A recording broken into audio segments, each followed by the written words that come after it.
The marker squeaked one last time, then died in silence. In a glass-walled boardroom atop aerospace headquarters in Lagos, a sketch of an airplane glared from the whiteboard, tangled in a mess of desperate arrows and conflicting equations. Around the table, some of Nigeria's finest engineers sat frozen, like chess pieces mid-defeat. At the head of the table, Billionaire CEO Johnson Uche gripped the edge. His voice trembled as he spoke. "We have 48 hours. If we fail again, we lose the contracts. We lose everything." Then, from the doorway, came a voice that didn't belong. "I can fix it." Heads turned.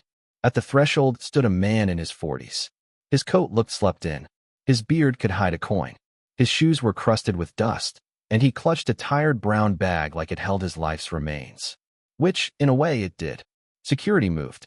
Johnson raised a hand. "Wait." The stranger didn't flinch. He wasn't nervous. He simply looked at the chaos on the board, like a surgeon regarding a body that had been stitched in the wrong places. "I can correct it," he said again. Not arrogantly. Just certain. No one moved. No one spoke. The room had the weight of a ticking bomb. Just that morning, Williams Andrew had woken up under the Echo Bridge. Morning light crept through the columns. Danfo buses wheezed into motion. Somewhere, a hawker shouted, "Pure water." Williams sat up on his cardboard mat, dusted off his coat, and held his brown bag close. Inside, a worn textbook on aeronautical engineering, faded certificates, and a half-dead pen. He didn't believe in luck, but he believed in gravity, in airflow, in numbers, in the smell of machines, and the sharp clarity of equations. It had been years since anyone cared what he knew. Today, for reasons even he couldn't explain, he walked toward the aerospace tower. He didn't sneak in. He slipped through the cracks, the way invisible people do. Now, in front of men who wore lanyards and polished shoes, he waited. "Let him try," Johnson said at last. If it was a gamble, it was one born of desperation. Williams stepped forward. The room smelled of air conditioning and ambition. He smelled like sun and paper and something older. He took the marker, waited 3 seconds, then erased 2 arrows that had been fighting for space on the left wing. He drew one gentle curve. He circled a small label, AOA, angle of attack. Sensor drift under vibration, he wrote. He added 3 equations. Then, feedback loop overreacts. Then, a smiley face near the tail, just to show where the plane wanted peace. Someone murmured, "What's he saying?" When the plane shakes, Williams explained simply, "This sensor panics. Thinks the nose is too high, so it pushes it down. Hard. Fast. Pilots fight back. It becomes war." He drew a filter. "We slow the panic. Add 2 helpers, airspeed, vertical speed. If all 3 agree, act. If not, wait." At the side of the board, he wrote 3 lines. "Filter the noise. Cross-check the helpers. Soft hands on the nose." It sounded like poetry for machines. The engineers stopped doubting. Pins froze midair. Even the AC hum seemed to hush. Johnson's voice cracked slightly. "What's your name?" "Williams," he said. "Eyes still on the board." "Williams." "Andrew." Johnson looked closer. In those eyes, he saw something both ancient and precise. A man who had known brilliance and burial. "Where do you stay?" Johnson asked quietly. Williams's grip tightened on the marker. "Under the bridge." No shame, just facts. The simulation began. On the screen, a digital plane rolled down a virtual runway. The engineers watched, breathless. They had seen this movie before, and it always ended badly. But this time, the sensor didn't panic. The system hesitated, listened, consulted. The override triggered early, as if the software had finally learned humility. The disaster curve, the one that had haunted them, bent softly. Then green. Then success. The room erupted. They didn't cheer for Johnson. They didn't cheer for aerospace. They cheered for the man who walked in from nowhere and fixed what no one else could. He didn't raise his arms. He didn't smile. He just put the marker down, gently. The boardroom was still echoing when Johnson led Williams out. The applause had faded, but the reverence lingered, the kind reserved for men who carry truths no one else could see.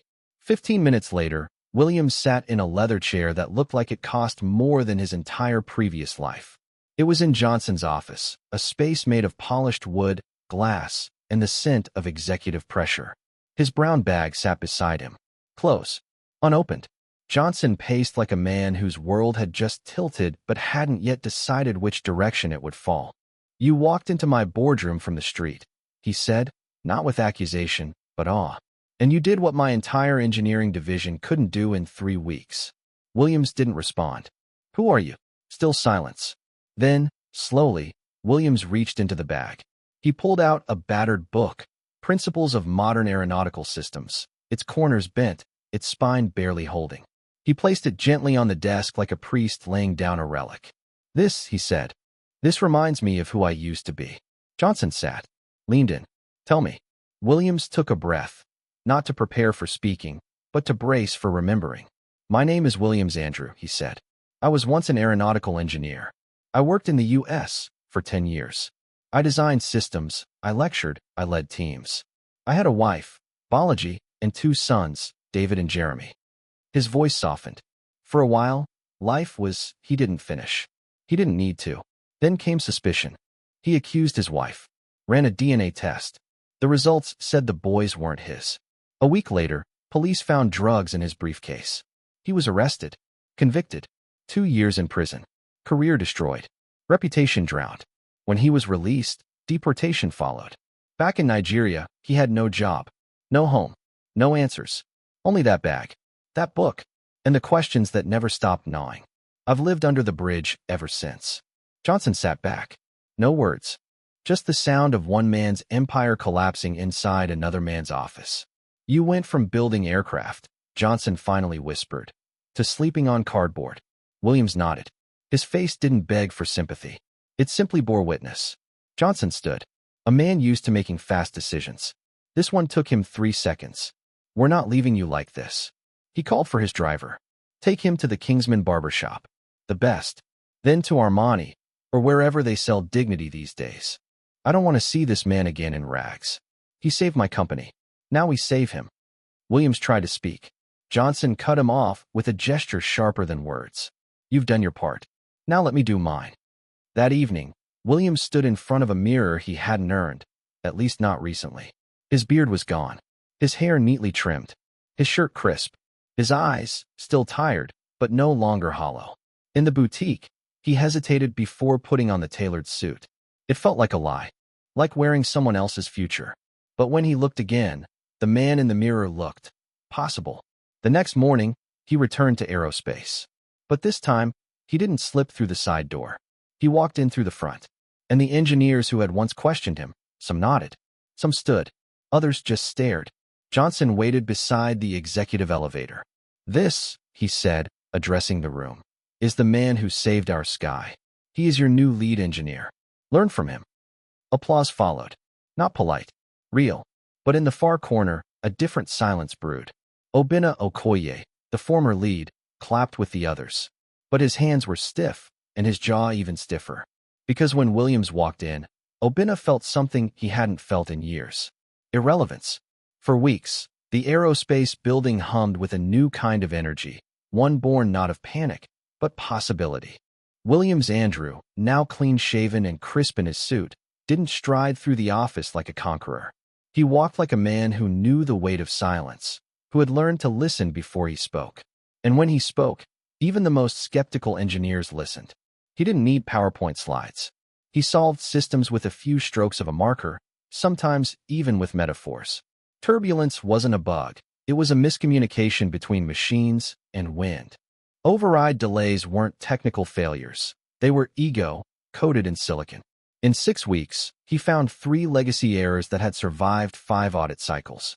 In 8, he saved the company more money than their last fundraising round. Clients returned. Contracts renewed. Johnson, ever the visionary, took a step back, willingly, for once. But while most in the company embraced the new chapter, one man was keeping count. Obinna Okoye.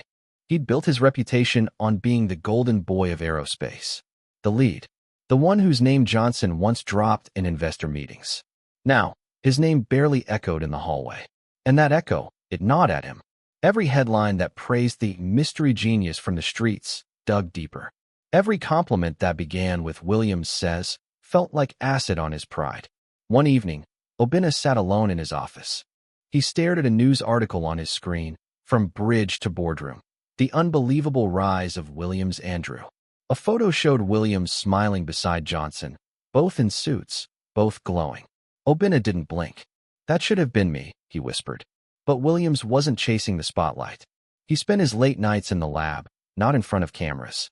And one of those nights, when he stayed late tweaking flight model redundancies, a soft voice interrupted him. "Still working?" Juliana, the company's senior accountant. Reserved. Smart. The kind of woman who didn't need to wear loud clothes or raise her voice. People simply paid attention. Their first exchanges were brief. A nod. A shared printer. A cup of tea left quietly at his desk. But Williams noticed. Noticed the way she looked at him. Not with awe, but with understanding. She didn't see a miracle. She saw a man trying to rebuild himself. And she respected the attempt. Their connection was quiet. Measured. Two people who had lived through different kinds of storms, meeting somewhere in the eye of them. Within 5 months, over evening walks and simple dinners, something softened in Williams. And one night, under the yellow haze of a Lego street lamp, he got down on one knee with a modest but sincere ring. "Juliana," he said, "will you marry me?" She didn't cry. She simply smiled and said yes. The kind of yes that tells a man he's no longer alone. By then, Johnson had already gifted Williams a mansion on Banana Island. Not out of extravagance, but belief.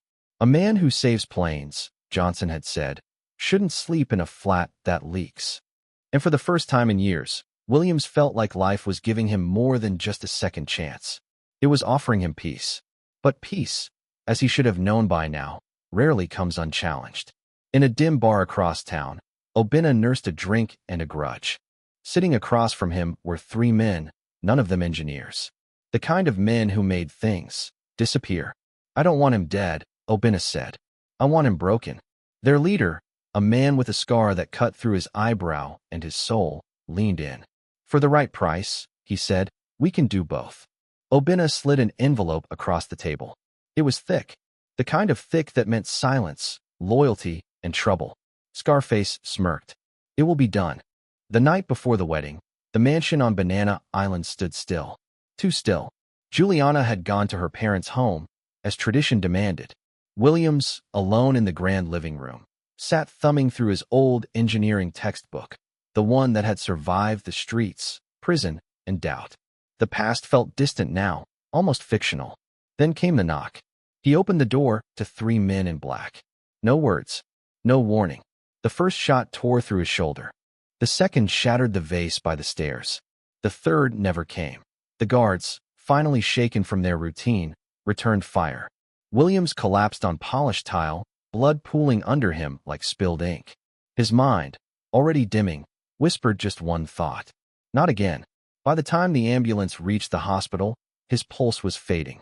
In the back, Juliana clutched his uninjured hand, whispering prayers through tears that wouldn't stop. In the convoy behind them, Johnson sat pale with fury. He replayed every moment in his mind. The trust, the generosity, the pride he had felt, and now, this. "I should have seen it coming," he muttered. "I should have protected him." At Lagos University Teaching Hospital, Williams was rushed into surgery. 3 days passed. He didn't move. Machines breathed for him. Juliana stayed by his side, refusing food, rest, or reason. She pressed her head to his chest every night, willing his heartbeat to remember how to fight. And on the 3rd night, it did. A breath. A cough. Eyes flickering open. Juliana gasped. Then cried. Then whispered the only thing that mattered. "You came back." When Johnson walked into that room hours later, the first thing he did was grip Williams's good hand. He didn't cry, but came close. "You scared us," he said, voice cracking. "But you're not done yet." Williams gave a tired smile. "Takes more than a bullet." But behind the humor, something else flickered, suspicion. He hadn't made enemies recently. Just one. And the more he thought, the more the pieces clicked. The answer arrived a week later. Johnson ordered a security sweep. The footage didn't lie. Obina, outside the mansion that very night, talking to the same men who later came with guns. The guards hadn't noticed, but the cameras had. And now, so did the police. They picked him up in the early hours, dragged him out of his apartment in Lekki, past shocked neighbors. In the interrogation room, faced with evidence and testimony from the hired gang, including Django, the scar-faced enforcer, Obina didn't deny it. He stole everything from me. He spat. My career. My name. My future. The trial came fast. Reporters swarmed the courtroom. Williams, bandaged but upright, sat beside Juliana. Johnson flanked them like a shield. Across the aisle, Obina wore a suit that didn't fit anymore, literally or metaphorically. He no longer looked like a genius. He looked like a man who had lost the argument with his own ego. Witnesses testified. Django confirmed the contract. Surveillance sealed it. The judge delivered the sentence. 20 years. Attempted murder. Criminal conspiracy. As they led Obina out, he turned to Williams and hissed, "This isn't over. I'll come back. I'll burn down everything you built." Williams, steady, replied, "You already did. To yourself." Obina's rage vanished into the echoes of slamming doors. But the story didn't end there. A month later, Williams walked again, slower, stiffer, but standing. His engineers welcomed him with applause. This time, no skepticism, just respect. The wedding was rescheduled. Smaller, quieter, but radiant. At the altar, Juliana wore white.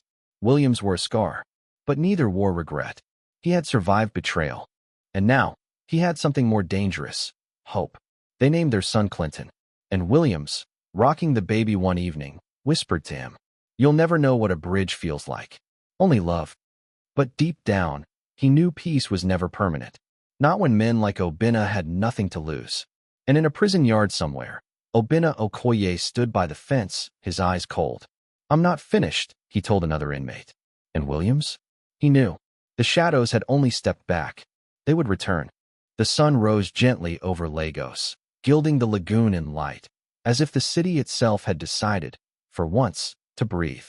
For Williams Andrew, this morning wasn't just a sunrise, it was a reward.